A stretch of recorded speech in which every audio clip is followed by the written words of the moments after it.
Docteur Kemoun, merci de nous accorder cet entretien. Merci à vous. Vous êtes pharmacien, vous êtes auteur de nombreux ouvrages, et notamment le dernier en date, la Bible de l'homéopathie. Effectivement, ça porte bien son nom. Il semblerait qu'il y ait une quantité de remèdes absolument hallucinante.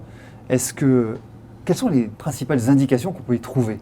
J'aurais tellement voulu en faire plus. Malheureusement, mon éditeur m'a dit « Stop, arrêtez là ».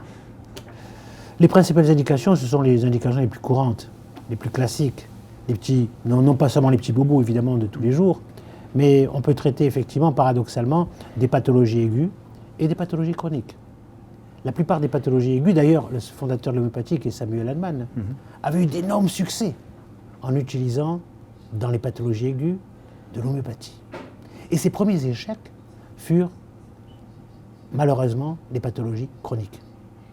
Et il s'est rendu compte qu'il fallait non seulement donner des médicaments pour traiter les pathologies aiguës, mais seulement s'occuper aussi de l'homme dans sa totalité, dans sa globalité, c'est-à-dire une notion de terrain et éventuellement une notion de profil homéopathique.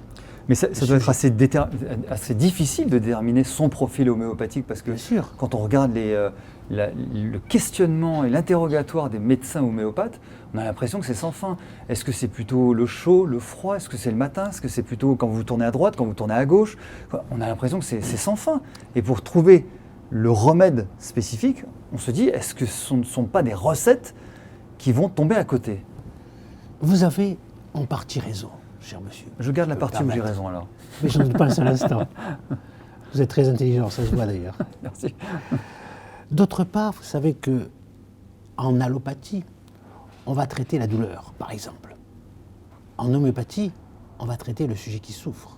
Et c'est complètement différent. Donc finalement, faire une expérimentation scientifique sur un médicament qui va agir sur des milliers de personnes qui ont mal, c'est facile. Tandis que nous, si on a des milliers de personnes, on peut avoir, paradoxalement, peut-être 1000 médicaments différents. C'est ainsi qu'une personne, par exemple, peut avoir effectivement une douleur qui est améliorée par le froid, d'autres par le chaud, d'autres par la glace, d'autres aggravées par l'humidité, d'autres par un coup de froid sec, d'autres qui ont des douleurs plutôt à gauche, ou d'autres plutôt à droite. Comme dans Molière, ça vous chatouille, ça vous gratouille. Mais seulement, il y a des personnes qui ont des migraines qui suivent la courbe solaire. D'autres qui ont seulement des migraines le matin en se levant. D'autres le midi, d'autres le soir. Alors justement, on ne s'y perd pas. On s'y perd presque.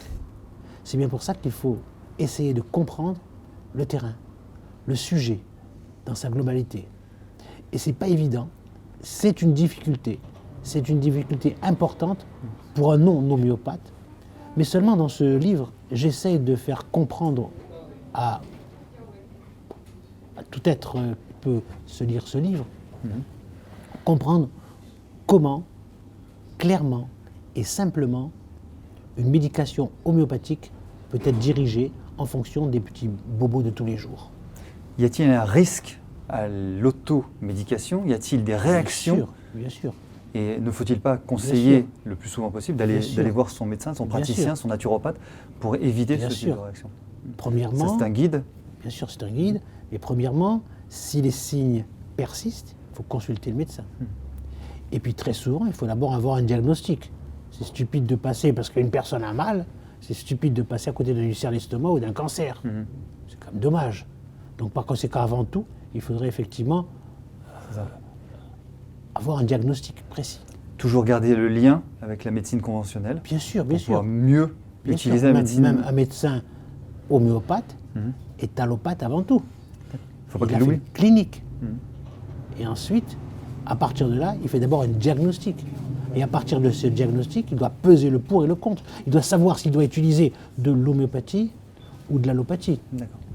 Mais devant le même résultat, il vaut mieux choisir une technique moins agressive qu'éventuellement, par la suite, être pollué et provoquer d'autres pathologies iatrogènes dans notre jargon, c'est-à-dire provoquer des pathologies dues au médicament lui-même. Est-ce cette Bible ou votre style d'homéopathie est antinomique avec l'unicisme? C'est-à-dire les homéopathes, si je ne me trompe pas, qui vont utiliser qu'un seul remède très bien ciblé pour une pathologie bien particulière. Mais disons qu'il y a deux parties dans ce livre. Il y a une partie de la connaissance du sujet, peut-être la connaissance du profil du sujet, le sujet sensible, donc déjà une approche individuelle.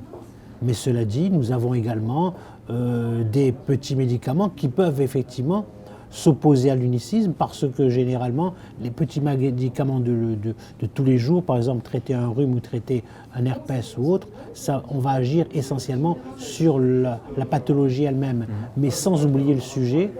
Et ça nous permet, ce livre permet non seulement d'éclairer les techniques qui pourront peut-être soulager une personne de ces petites pathologies de tous les jours, et peut-être un début de connaissance de son organisme, de son corps, et peut-être un début de médecine uniciste.